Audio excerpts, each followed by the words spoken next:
హైదరాబాద్లో బీఆర్ఎస్ నిర్మించిన ఇళ్ల కంటే ఎక్కువ ఇళ్లు నిర్మించకపోతే రాబోయే అసెంబ్లీ ఎన్నికల్లో పోటీ చేయబోనని గృహ నిర్మాణ శాఖ మంత్రి పొంగులేటి శ్రీనివాసరెడ్డి అన్నారు. ఒకవేళ కాంగ్రెస్ ప్రభుత్వం బీఆర్ఎస్ కంటే ఎక్కువ ఇళ్లు నిర్మిస్తే కేటీఆర్ వచ్చే ఎన్నికల్లో పోటీ చేయకుండా ఉండగలరా అని ప్రశ్నించారు. ఇందిరమ్మ ఇళ్లు ఇచ్చిన గ్రామాల్లోనే తాము ఓట్లు అడుగుతామన్న మంత్రి బీఆర్ఎస్ హయాంలో ఇళ్లు కట్టిన ప్రాంతాల్లోనే ఓట్లు అడగాలని కేటీఆర్కు సవాల్ విసిరారు. ఓఆర్ఎల్ లోపల తొలి విడతగా 1,00,000 ఇందిరమ్మ ఇళ్ల నిర్మాణానికి త్వరలో సీఎం రేవంత్ రెడ్డి శంకుస్థాపన చేస్తారని తెలిపారు. హైదరాబాద్లో గత ప్రభుత్వం సుమారు 46,000 ఇళ్ల నిర్మాణం చేపట్టి అందులో 20,000కు పైగా అసంపూర్తిగా వదిలేసిందని పేర్కొన్నారు.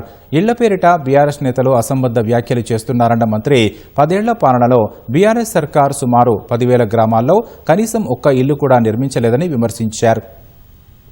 ఇందిరమ్మ ఇళ్లు ఉన్న గ్రామాల్లో ఓట్లు మేము అడుగు వేసుకుంటాం, లేని దగ్గర మీరు రావద్దు అని అన్నారు. అది నిజం కూడా. ఇప్పుడు కూడా అదే చెప్పదలుచుకున్నా. నేను హైదరాబాద్ లో ఒక్క ఇల్లు కట్టినట్టు రుజువు చేస్తే నేను రాజీనామా చేస్తున్నాను.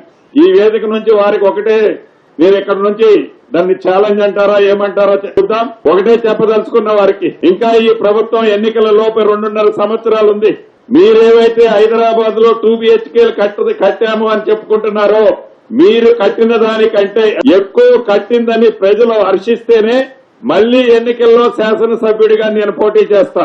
ఒకవేళ నేను ఎక్కువ కట్టినట్టు రుజువైన తర్వాత శాసనసభ్యుడిగా నువ్వు పోటీ చేయకుండా ఆగగలుగుతావా అని ఈ వేదిక మీద నుంచి వారికి సవాల్ ఇస్తున్నాను.